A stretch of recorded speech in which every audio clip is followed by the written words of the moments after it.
I dropped Zillow. And dude, I had like 37% of the market share. And these are multi-million-dollar areas, and I did really well with it. But I cut it, man, because I got scared, frankly.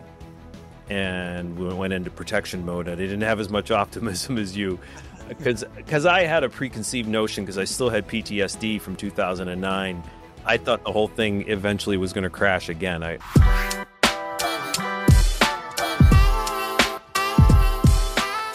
If you're a real estate agent that is struggling to grow your business and get more leads, today's episode is the one you're going to want to watch, because Alex and I are going to dive in to some strategies that you're going to need in order to grow your business this year and beyond. So, Alex, with that being said, let's kick it off. So we were going to start off with, I think, best lead source. Yeah, let's talk about first, right off the bat, what is the best lead source that you and your team are having success with? Best lead source, and been doing online stuff since, just for the audience background, since like 2008. So kind of got some realtor.com stuff that came in, and I didn't even know what it was, Eddie. So anyways, I mean, I had listings, and I got leads. Those were back in the days where you actually got leads on your listings online. Anyhow, so our best source that we started right before C19 was, and it was brought to us by a guy that was doing pay-per-click. And he was doing hyper-targeted pay-per-click, which is something we can talk about another time. But anyways, he's like, hey, this thing with Google is coming, and I want to get you guys in front of it. And we followed him. And so we didn't know what it kind of was at the time. He was kind of like, you remember those sponsored ads that used to be the top of Google, right? Right. So what Google figured out was they didn't want to have people sponsor. They were going to do it themselves. So they were putting like their own ads that look like you were at the top of Google, which you are, but you're paying in some ways. So it's called a Google business profile. So you have to first start with a Google business profile. And what you do need for that, so this is the best lead source, and I can help you out. We can help you out with that. Give us a call. We'll kind of help you, implement what you have to do here. It's not just like a Zillow where you just pay, right? It's not like a pay-per-click where you just pay. You have to set some things up, and one of the things that you do need is an address. So, because Google checks it, because they look at it like a business, like a storefront, right? So it's not an online thing. I mean, it is online, but they want it to be like a plumber or a barber, or because Google, if you go on to a Google and you look at a restaurant or something like that, you see the reviews, that's a Google business profile. Just so anybody knows out there, when you go onto Google and you see the stars, somebody set up a Google business profile. So that's, and when you first launch it, it's completely free. Oh yeah. Yeah. That great point. Yeah. So just have your stamp on the map, just have your little piece of the pie on the Google map, and that's free. How you leverage it, how you grow it from that point is there's different ways of doing it. And I know, Alex, you're going to kind of go into the best way that's worked for you and your team. That's a really good point that you make. I didn't kind of even think about that, but yeah. So it's think about that. Like the best lead source that I've ever gotten and done everything, which we'll maybe talk about some of this other stuff as we move on. But like, man, this is the best, and it's free. A great point. So you will get, as you build it. So it's kind of, think of it in the context of like, we're in an Angie's List, Yelp kind of society, right? Like you want to know about somebody or a business. Most people go to Google and they look at reviews like Yelp or whatever. Like, hey, what's the public saying? Is it a good restaurant? Right. So yeah, you're right. So you set that's the free part. And you can, so I learned this kind of from Zillow, that the more reviews that you put on there, look, if you went and said, hey, I want a plumber, right? And best plumber in Stuart, Florida, best plumber in Anchorage, Alaska, you're going to probably, the person or the business with 100 reviews and the business with 3 reviews, which one are you, I mean, this is elementary, right? Like which most people going to gravitate towards? They're going to gravitate towards the most reviews and the better reviews, obviously. So you build the page, and the attraction from the page is the higher reviews. Now you can also, what Google does too, you post like open house, or you open new listing, or this is what the market's doing. So it allows you to post content, and that builds the page too. As anybody knows anything about Google, Google loves when you continue to, whether it's a web page or whatever, add more content to the web page. So that's what you can do to, like, this is something you want to think about it like a seed that you're watering and nurturing, right? There's all these, you got to add some water, there's the reviews, you got to add some fertilizer, that's the content, as a metaphor. So you will start to get organic stuff. I mean, I don't know if I share my screen, but I literally got a call in from it at 7:39 this morning. Then there's some other stuff that you can do if you run a team out there. You can use something called CallRail, which will actually route the calls.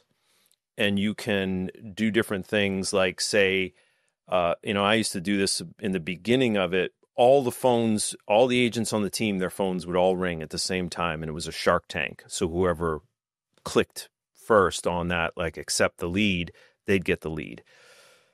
What we learned was you can use CallRail to say, maybe I don't want these really, because dude, you can get everything from, somebody wanting a rental. You'll also get people, hey, by the way, you'll get people calling about, hey, can you give me directions at Taco Bell? Like, I mean, you get some wild stuff. And you can dispute those for the next thing I'm going to talk about, which is Google Local Service. But you can route the calls. So maybe there's agents on the team that you don't want getting $1 million, $2 million, whatever. I don't care what, maybe you're in Indiana and a high price listing is a $500,000 listing. You don't want it to go to the new agent on the team. You want it to be the agent that can handle anything. So we reserve those leads, and we also use it as kind of I won't use the word carrot, but kind of like, hey, as your skills go up, as your speed to lead, because we measure all these metrics, you get these leads, right? So if you're an individual agent out there, I still think this is worth doing. Anyhow, so... Well, if you're an individual agent, you can at least certainly learn how it works. If this is brand new to you, or like, I'm interested, I've heard about that. I know other agents that use Google My Business and have had success with it. And I think what I would add to this is, if you're starting as an agent, or you haven't really had a very strategic or thoughtful marketing strategy, today is the day where you're like, you know what, I need to really kind of set myself up here on Google My Business and start to treat my business as a business, which we all know we're supposed to in order to be successful. That you can just start with having it and creating content around it. And like you said, making it very robust, filling in all of the blanks that are there, because Google, like you said, loves that you are putting more information in there. And the more information, plus how often you update it with new pictures, with new information, with new posts, Google likes to see that too, right? So you're feeding the beast, and it likes to reward you with, oh, this person is really connected to their Google profile. They're making it robust. I'm going to continue to push it, even though they may only have 1, 2, or 3 reviews versus the other person that's got, 40 or 50. It's going to help you get started. And then, like you said, you'll be able to field the calls and see what kind of assets or help you may need. Where do you maybe put an admin in the future to maybe field those calls and such, right? That's kind of where my brain goes to for someone who's just about to click the button to launch this. Right. Yeah. I mean, it's your storefront. Think of it. And look, you could be at a Keller Williams or whatever. I do want to say to you, you want to be careful about starting this. You can change addresses in that, but what Google doesn't like is they like continuity, right? They like steadiness, because Google looks at this as they're featuring your business. So it's kind of a reflection of Google a little bit of somebody goes there and, whatever. So that's a great point that you make. You may be bringing admin or whatever, but if you're that single agent out there and you're what I was going to say about the address, just be careful. So when you start this, know that this is a long play, and it is I can tell you, the best lead source I've ever had. Literally, we have people, because of these reviews, that they will call and they're not going to call anybody else. And that's a great lead. So the second thing that I wanted to talk about was so that's the free side, right? So that you will get calls and texts that people can text in as well. They can email you. So that's a free side, which you can build it, to your point, the content, and get it better and better and better. And Google puts it out there in front of more people and you get free leads. Not free because you put your time in too. But the next one that they did was called Google Local Service. So what Google Local Service is, it's paid. So how is it paid? Well, Google, because you can't call Google and say, why are you doing it this way or whatever. Like, there's a certain amount that they charge you per call in, okay? And you basically fund an account for a month. You can say, I want to put $1,000 in. I want to put $1,500 in. I want to put $500 in. Whatever it is that you want. I would offer that you max it out because these are great leads. Now, if somebody calls for Taco Bell, you used to be able to dispute it. And if they charge you $37, and these leads were on average for the Google Local Service were like high 30s to like mid 40s, which is really, I was like, well, that's a lot for a lead. It's like, if you're getting a call in, I'm telling you, and we can talk about Zillow, we can talk about Realtor.com, we can talk about these things, like those are hundreds of dollars. Depending on where you are. Indiana, maybe they're less, and Miami, they're going to be more. So the Google Local Service will call in, and then you'll get debited from that $1,500, $1,500 that you have in the account. And now Google, though, used to be able to dispute it, and you'd have to listen to the calls, which was an admin side. And some people didn't know this little piece to it. Like, I'm getting all these things. They didn't even know they could dispute them. So now you're paying for the Taco Bell call. You don't want that. So you used to be able to dispute it. Now they actually, I guess maybe they're using AI. I don't know. I imagine they're using AI, or maybe someone in the Philippines, and they're listening to the call. So if they find that it was a Taco Bell call, they won't charge you for it. So that's the second side to it. So you get the free side that takes your time to set it up, and then you add on, yes, I want to do Google Local Service, and you fund that account. So best lead source I've ever had. We've got multi-million-dollar listings from it. We've got multi-million-dollar buyers from it. Just phenomenal. So let me just, I just want to put a nice little point to this. You've identified that Google is your number one and your favorite lead source currently right now for you and your team. How big is your team again? We have 6 full-time agents producing. And so this is producing agents being fed by, this is the number one source. So it's not like, hey, it kind of works. Yes, sometimes it works. Or it works. And you are leaning your business upon it to be successful. And so this isn't a kind of it works. This is a successful real estate team in South Florida is betting on it and is winning with Google, period. Yeah. So I want to make that point, right? Because I don't want people to think that as they're watching this, like, oh, it's just another one of those 40 different ideas that you could use. Yes, it is another idea, but is it working? And the proof is in the pudding, and it's working for the Alex Haig Group. Yeah. Yeah. I bought a lot of stuff over the years, Eddie.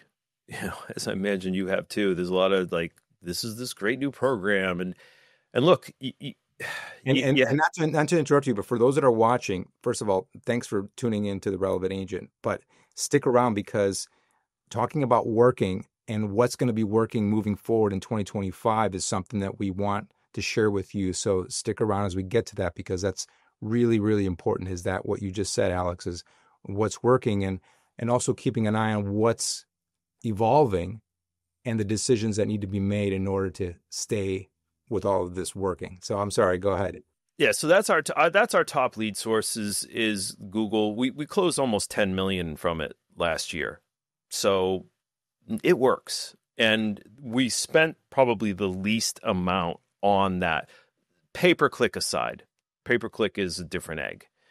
But pay-per-click takes a lot of outbound after you get the lead in, the speed to lead to it, the metrics on it are about, if you're doing about 1.5 to 1% conversion ratio on pay-per-click, you'll get a good return, but you have to have the wherewithal to understand how many times you got to call these people and text and so forth. So that, I would say, is our tip top. And we use it, like you said too, like we have 6 agents on the team, but they're not all getting these leads because there's a few in there that if they got $1 million client for a listing appointment, they might not be able to manage that conversation. Right. And so as a side, we do our role play every day, which brings people's skills up, because that's what you really want to do. And this is not the sexier part of leads, or even you as an individual agent out there. This is not the sexy thing I'm going to talk about here, but training yourself on how you answer the phone or how you call out is really important. That's going to help your conversion ratio. So role play, and again, it's not the sexiest thing. It really helps. So it can help you as an individual agent, and then also it can help your team. So if you want the conversion ratio to go up, if you want to get a better return on your dollar, the skills that the people have that are getting these calls or having outbound calls is really critical. So I don't know if you want me to tell the story of like why role play started, and it had to do with the Google Business Profile. Yeah, well, yeah, I mean, but and please feel free to share that, and because it's important for people to understand how these two things go together. It's one thing for me to rain down 10 awesome leads. Let's just say you could sit there and wish for the 10 best leads that are ready to transact, ready to buy, or ready to list. But you don't know how to manage them in those conversations. But the guy or gal next to you does. They will transact on that. You will not. And so that's what you're probably alluding to right now, and you're going to lead with is, how important was it to invest in the training that you and your team really do on the regular, and it's part of your culture. It's because it creates success. Not only does it create a great culture as a group of people, a group of individuals, right? That togetherness, which is important, very valuable, but also the actual skills that pay the bills, right? And that's exactly what you share with them. So talk a little bit about that. Well, the morning huddle, just as a side, or the morning role play, which is a lot of good teams out there, they do a morning huddle. Back to your point about culture, like, okay, are we all together? Or do you have a bunch of lone wolves out there just doing their thing, and maybe some of them are making money, some of them aren't? That morning role play is like that morning huddle. It breeds the culture. It breeds, that people are getting better and better at answering these calls. What I found with Google, because I didn't know, what I used to do with Zillow, and basically all the team would get the Zillow leads. I didn't know enough to know what I didn't know.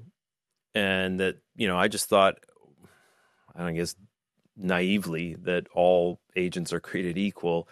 This is not the case. Whatever. Not all football players are created equal, right? Like some are more gifted than others, and some need to practice more than others, and blah, blah, blah. But what I found, you can also hear, as a side note, dude, you can listen to the calls, right? So we started listening to some of the calls, and I was like, oh my God, like this is a really good lead. I could tell, because I've fielded enough calls and I've made enough calls where I can tell what somebody's motivation level is and so forth.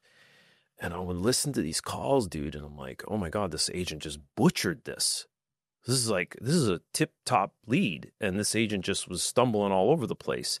So that's where we started the role play, to go like, man, we can't just hand these out. So we're trying to bring the coaching up, and some would come to role play, some wouldn't, and da-da-da-da. And it's like, all right, we started to veer towards giving the leads to the agents that were closing and that were coming to role play.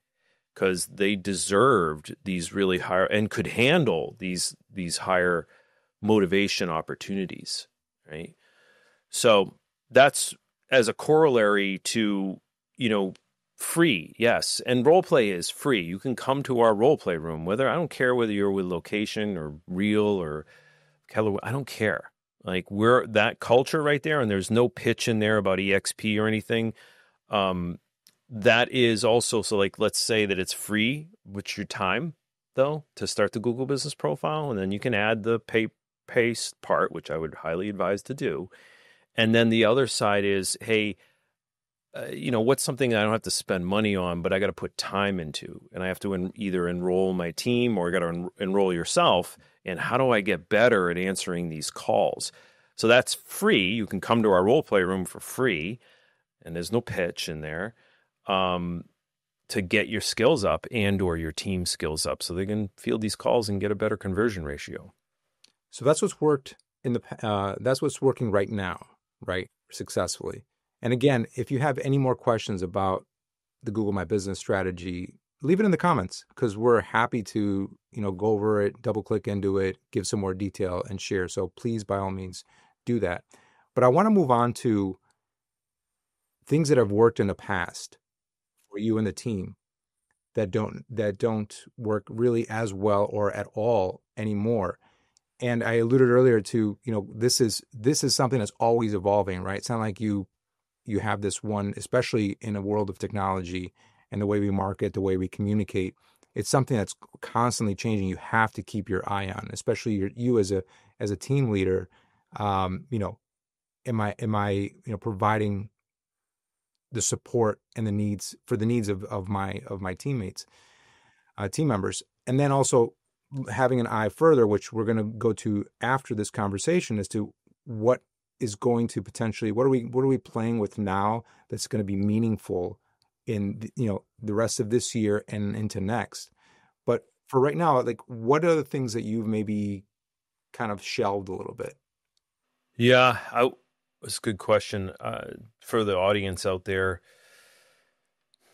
And the word is Zillow, right? Like, so agents, they have either, most are like, Zillow's crap and whatever, but the people that are on Zillow love it. Now, I was on Zillow. I started, I think, in like 2009. It's hard to think back that far. Before they were on the stock exchange, before they were a household name, all that kind of stuff. And the leads were, I think my first Zillow leads, bro, were like $17. Yeah, that's about what I remember too. Yeah. And they were great. I mean, I didn't know what was good or what wasn't. I just was so hungry that I would call anything. And I would go into the office, and it was like I was there for the day, and it's like, what am I going to do? I'm not going to be on Facebook. Facebook wasn't as big back then, but I would just make these calls like an animal. And my rep said, hey, you're going to get more leads from your spend if you get the reviews up. So I learned that from Zillow. And that's why we continue to update the Google Business Profile with leads, with reviews. But anyways, back to Zillow. Zillow worked great, man, for a really long time. I would say about 8 to 9 years. So I got to around 2018, 19, whenever COVID happened, man, C19. It worked really well, and I had a good conversion ratio from it, and then I built the team around it, so I was able to provide leads, and I was able to attract because we provided leads to the team, and it worked great. What happened in 2019, as we all know, this thing called C19 came along, and my projection was this whole thing is going to crash. As I think a lot of people out there, I don't know, did you kind of like, you were like, this is all going to just dump? Yeah, I did. I thought something was definitely going to come out of it. So I was more in preparation mode, and like I was stripping away things that I think I didn't necessarily need, because I could foresee some opportunity coming from it. So I was a bit of an optimist. Yeah. Oh, you're an optimist, but you did strip away some things. I did. I stripped away. I wanted to be lean and mean. Yeah. I went hard and stripped away big time. So I was spending about, I think we were at, $15,000 a month. And then we had a mortgage broker, which, by the way, any of you out there, you can, through RESPA, get people to co-market with you to put towards your spend, which we can talk about in other episodes, maybe like pay-per-click and so forth. But anyways, I dropped Zillow. And dude, I had, you get market share with Zillow. Like, so if you go on to Zillow or you get the people from Zillow calling you, hey, we just had this zip code open up. They give a certain amount or percentage to you for your spend. And I was kind of locked in and grandfathered in. So I had like a lower spend, man. And for our town here in Stewart, which is centrally where we located, I owned I think 37% of the market share. And these are multi-million-dollar areas, and I did really well with it. But I cut it, man, because I got scared, frankly. And we went into protection mode. I didn't have as much optimism as you, because I had a preconceived notion, because I still had PTSD from 2009. I thought the whole thing eventually was going to crash again. I obviously was wrong, because they injected a bunch of money, and that's another story for another day. But yeah, so it worked really, really well. And then I shut it down, and then C19 happened, and I'm like, oh man, I wish I'd stayed in Zillow, but we went to Google Business Profile, and it probably was the better route for the long run, because if I'd stayed on Zillow, maybe I would have gone to Zillow Flex. My whole path would have been different, and whatever. I don't know what that would have been, but I'm glad where I am now. But anyways, we went through C19. Google just blew up, dude. Our phone was this thing, because we were new in it too, so a lot of people hadn't figured it out yet, so the whole market wasn't diluted. Right. So we were one of the few up there. So it was like, people go to Google, want to buy property in Florida, you come up. You also have a radius for Google, and I don't want to get too much into that, but you're not getting the whole state, right? You're getting a certain radius of where that address is. That's another thing of why Google wants, not a PO box, because PO box is, where is that, right?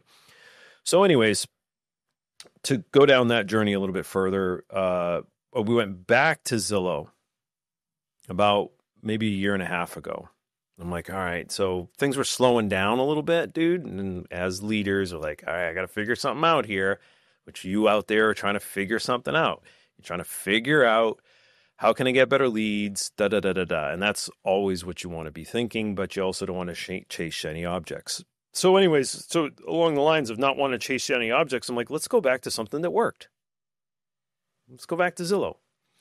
We were trying to get Zillow Flex. We were thinking about that too, which is another story for another day. Maybe we can have Carlos on here, and because he's got a great team that runs around Zillow Flex. But that aside, we went into it for 8 months, and then we looked at the metrics. We were losing money. And when you got into it, what were you comparing it to, or what else were you in the moment working on that was producing the best? There's a look. I can't even script this, man. Google call. I'm not that, this is live, or not live, but new client opportunity. I'm not going to pick it up, but maybe I will. I'll pick it up, Eddie. Well, one of the team probably grabbed it. New lead opportunity from the Hague Group. Hello, this is Alex. How can I help you? So one of the team probably grabbed it because I let it ring a few times. But here's a call from Google Local Service. Like, you just saw it.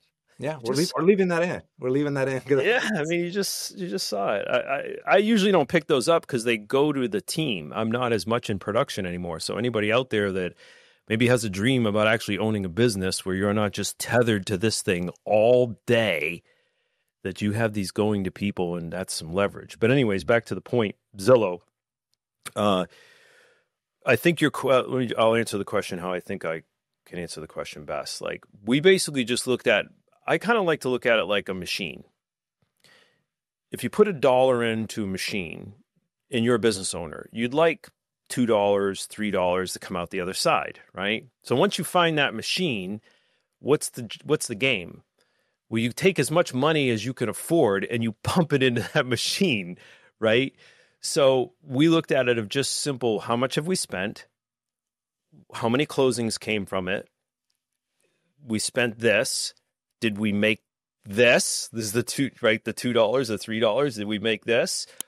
Or did we make less, right? We just simply look at it straight up. What did we spend and what did we get back? And we weren't making money, man. And the leads, dude, are for our area. And again, I don't know whether you're in Indiana or whether you're in Manhattan. They're like upwards of $200 a lead. That's, if they're great leads, then okay, right? But, and not to say they weren't great leads, just we weren't getting the conversion ratio, Eddie. So that's what we based it on. And this is now already with a mature system and a mature people, right? Handling those calls. Well, and all the reviews. Right. That too. Right. And the staff profile. Yeah. Yeah. Because they put you up, if you go to Zillow, the way Zillow works is somebody either clicks on an area or they click on a specific listing, and then right to the side is connect with an agent. But that's 3 different agents that have paid to be in there. Now you can choose which one as a consumer. And again, back to the Angie's List and Yelp, which one are you going to choose? And probably with the highest reviews. So that's a great point. So we had this thing optimized, if you will.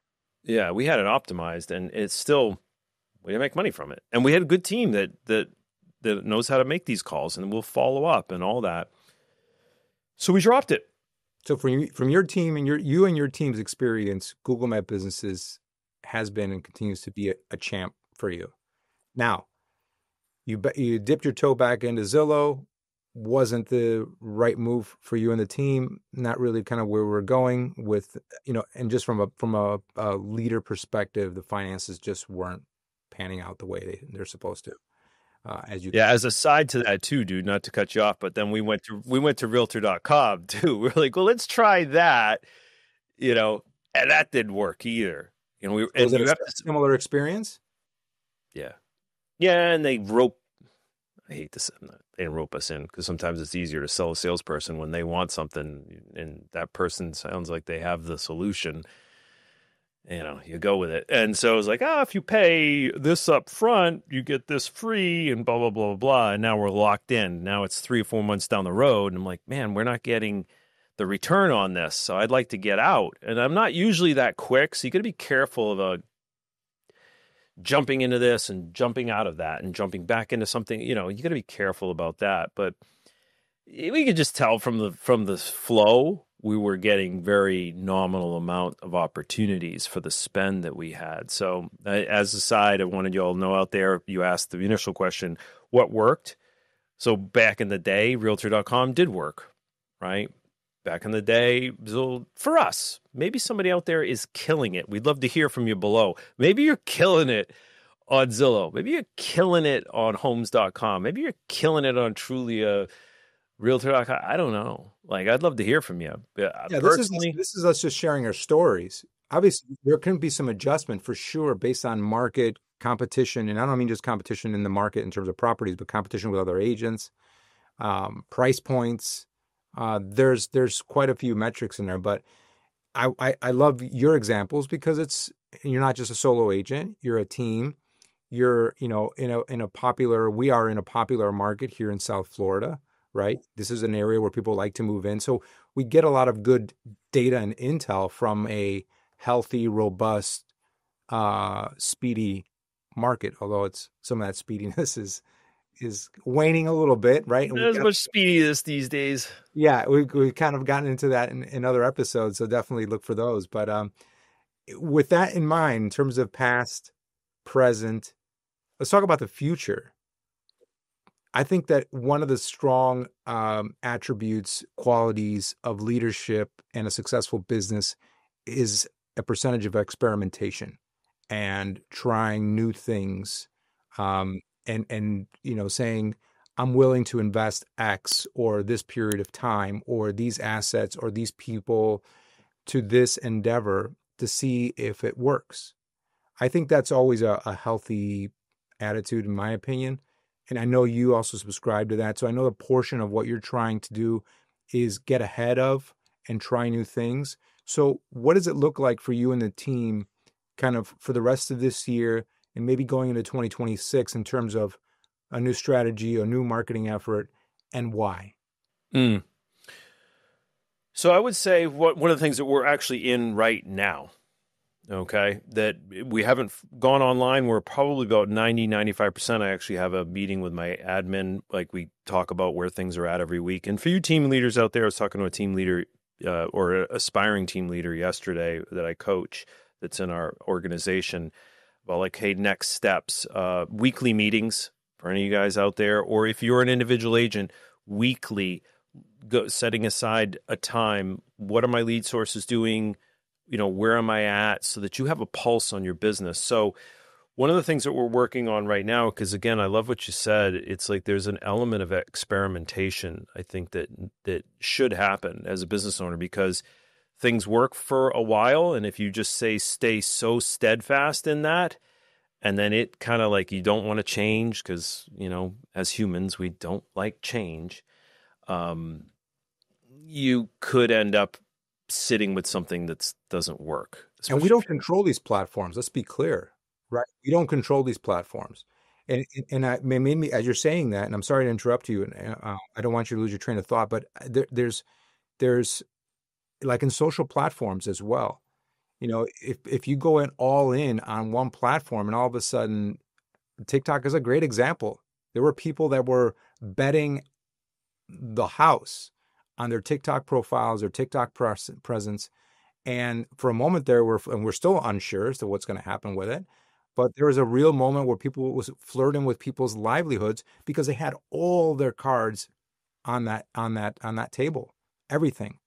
And so that just made me think, and I wanted to pause there because, it is important as we're talking about what's working, what isn't working, what are we looking for in the future.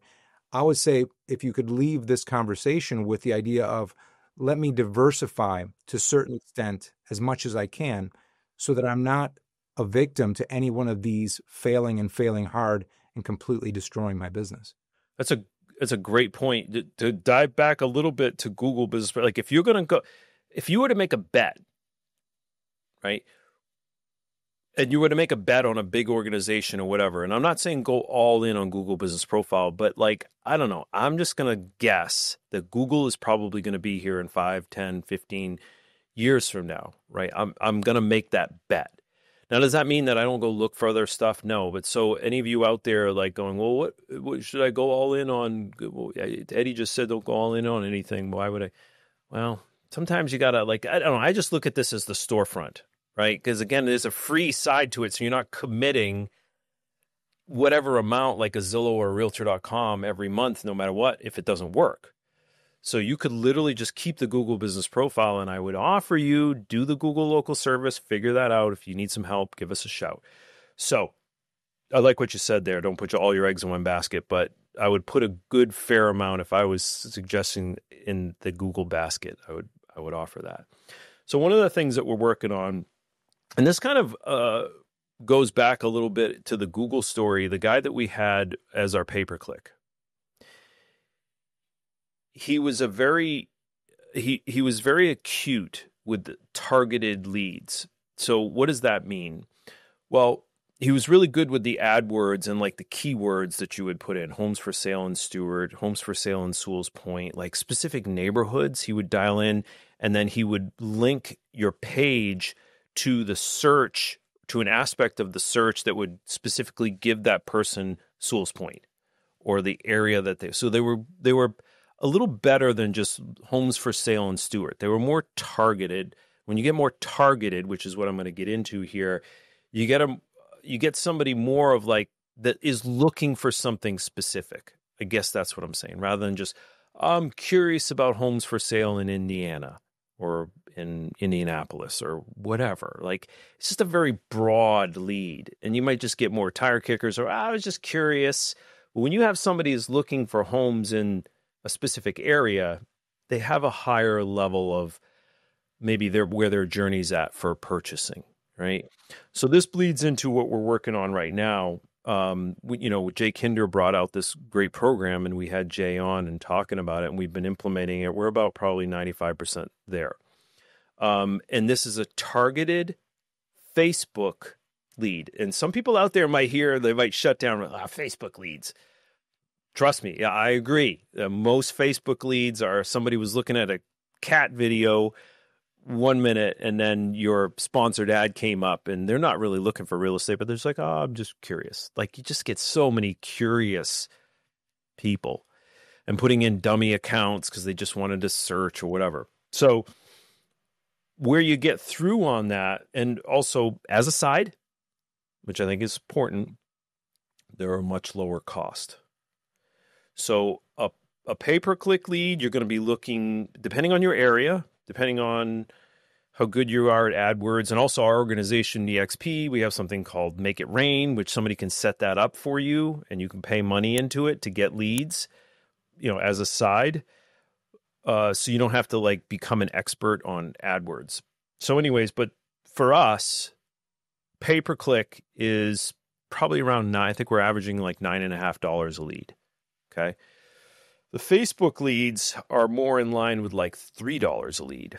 Now, cheaper isn't always better, right? Especially when you have a Facebook lead and you just have this general search and people are, just saw a guy get hit in the groin by his kid with a wiffle ball bat. And then he's looking at, leads. Like it's just not as good a lead. So anyways, the Facebook leads are hyper targeted. So they have different funnels that you put the ad up and then they go into a funnel where they get texts, they get emails and so forth. But these leads are much more targeted. And so we're working with Jay on creating an ad. They also have like incredible metrics behind it. And our organization, you don't have to go to Jay. You go through us and you get Jay and you get others and so forth that can help mentor you and help you implement these systems. Jay, they're working with us is no cost. I mean, cost for the leads, and some little setup stuff. But we're going to start with new construction. And they had us do a lot of metrics, man, on like how many new constructions are there, how many sold, what are the right now, like what's the big thing out there right now? Interest rates are too high, right? So, but the builders have these incredible incentives. Buy down your interest rate, maybe you get updated cabinets or upgraded packages, incentives for closing costs, all these kind of things. That's the ad that gets put in front of someone of, here's the incentives, right? So it's a really well-structured ad that's targeted towards a certain individual that's looking for a certain thing.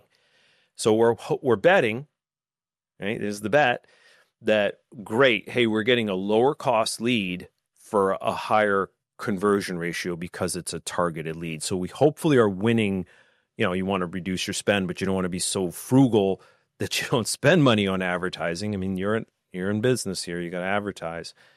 Maybe you're just a sphere. I don't know. But if you want to start to build, an online thing, that's where we're at now. So stay tuned. We'll let you know how it goes once these things start coming in, and we can start to measure it, so we can let you know out there how's it working for us. We're a little bit of the guinea pig on this, I guess. Well, that's great, and it's a great way to kind of put a bow on this, especially since you and I discussed, creating this lead series, or how to generate leads for your business. I know this is our first video in that series, and we're going to continue to create them. And we'll definitely be notifying you if you subscribe today and hit that bell notification as to when that video comes out regarding more announcements on the Facebook campaign with Jay Kinder. And because we have a video that's going to drop, but I'm excited to gather some more content, some more intel, so we can be really specific as to kind of how that program is progressing and the kind of results that you and the team are seeing, Alex. So thanks for sharing that, man. I appreciate that. Absolutely. Well, one last thing. So to kind of talk about some of the things that you and I are working on, you're with it. Did you want to talk about, you're able to? Yeah, absolutely. Go for it. Well, yeah. So you and I are working on something I've done before in other ways, right? And you're basically doing something that's and maybe you can, talk about this a second when I finish my thing, but I've done mailing campaigns for targeted people in distress. They haven't made their mortgage payments. They haven't made their HOA payments, probate, divorce. Like you have this company that you're now working with that filters this stuff and then creates lists, right? So I did mailing, and you also got phone numbers and stuff from it, and there was a follow-up in it. And I wasn't great with the follow-up, right? So I was spending a lot of money for these letters to go out, and then I was the linchpin. I wasn't as great with the follow-ups. In the end, I did get a flip from it that I made 80 grand from. But that was a lead that I stayed in touch with for almost 2.5 years. So I dropped the program, I don't know, 8 months in or so. And then 2.5 years later, I had a windfall of a $90,000, $80,000, whatever. I can't remember, but it was a quick flip, man. Like, this lady had smoked in the unit. She had to move, blah, blah, blah. She's like, I only want to sell it to you because I sent her, she had a horrible story, kid suicide and that kind of thing. And I sent her out a card because I felt bad. Like, I was talking to her, I'm like, my heart goes out to you, a sympathy card. And she's like, I've had all these investors call me and want to buy my house. Nobody did anything like that. So just as a side, like, these little touches matter. So anyways, I don't want to go mailing. I might in the future, but we've been looking at a couple different programs, and one of the programs we're looking at is yours, of this data aggregation and, so again, if this guy was the linchpin, I no longer am the linchpin. I've got a team that is trained in role play and all these kind of things, and we're a culture of prospecting that will call on these leads. So maybe you want to tell us a little bit about the program that you have. Yeah, that's a great segue. Thank you. And especially as to your training, you saying that you're training your team, and it's, once you're in a culture of training and learning, there isn't much of an extra difference to just learn a few more different talking points, right? Because I think the meat of the conversation, how to keep that flow going, is consistent throughout many scenarios. But yes, if we're able to layer in different scenarios, unique scenarios of clients that are potentially looking to sell, it's great to have that data. And so I recently announced my an alliance with PropStream, and PropStream is the #1 real estate data software for not only real estate agents but also investors.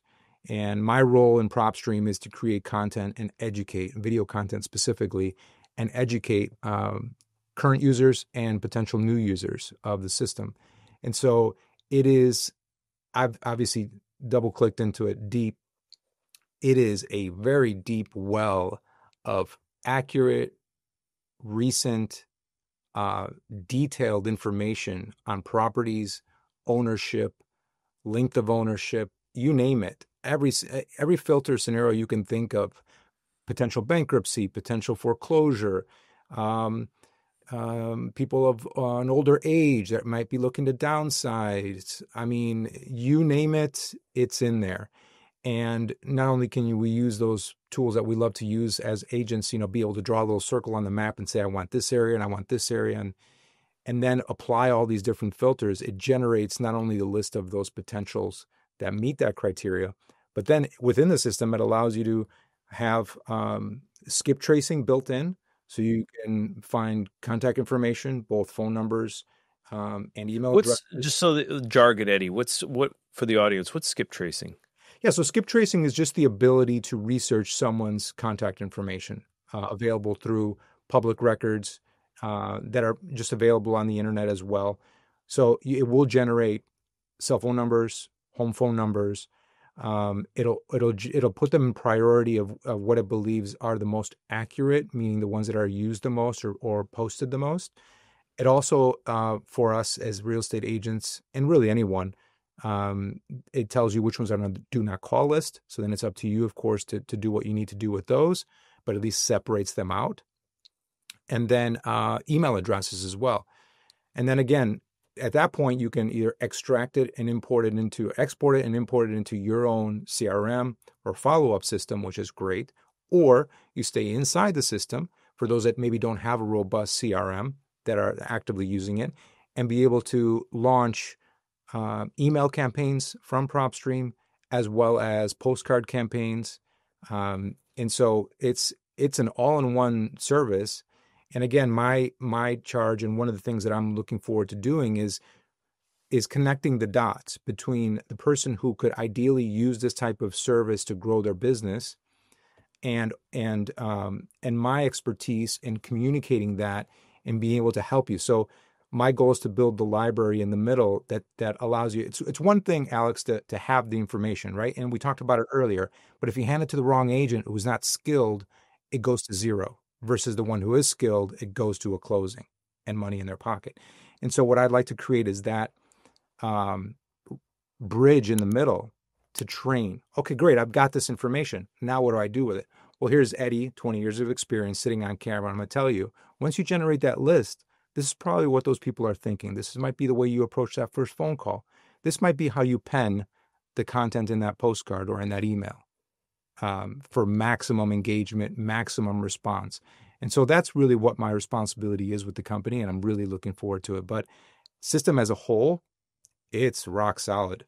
And be honest with you, I wish I would have known about this or it existed. It didn't exist to this level back when I was in more, effectively in sales. But being able to see it through the filter of what does an agent need right now to be successful is being able to, especially in a market that we have right now, is to differentiate yourself, yes, but to find those needles in a haystack that no one's talking to.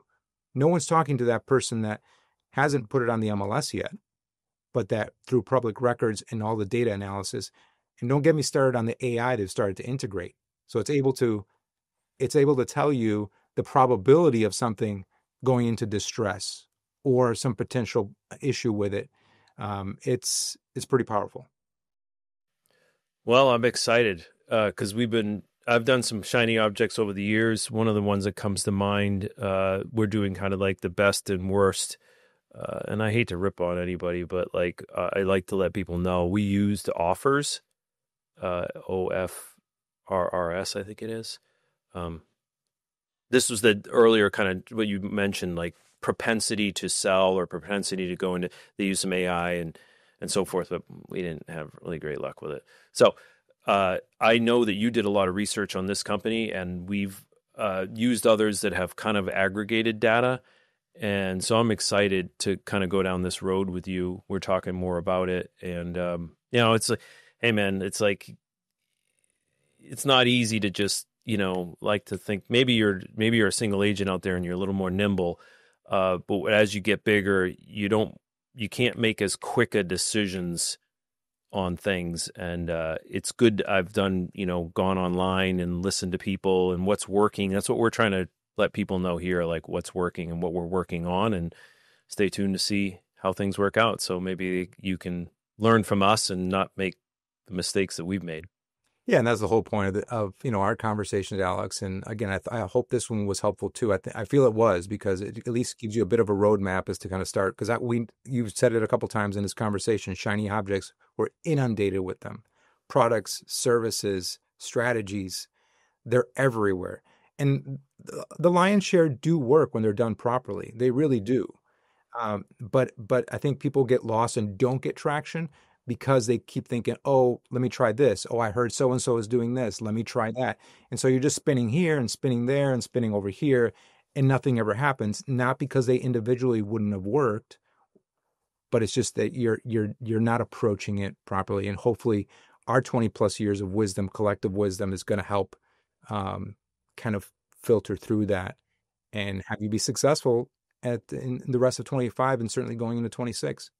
So thanks so much for this conversation, man. Really appreciate it. Yeah, I enjoyed it. Yeah, and we'll see you all on the next one. Take care.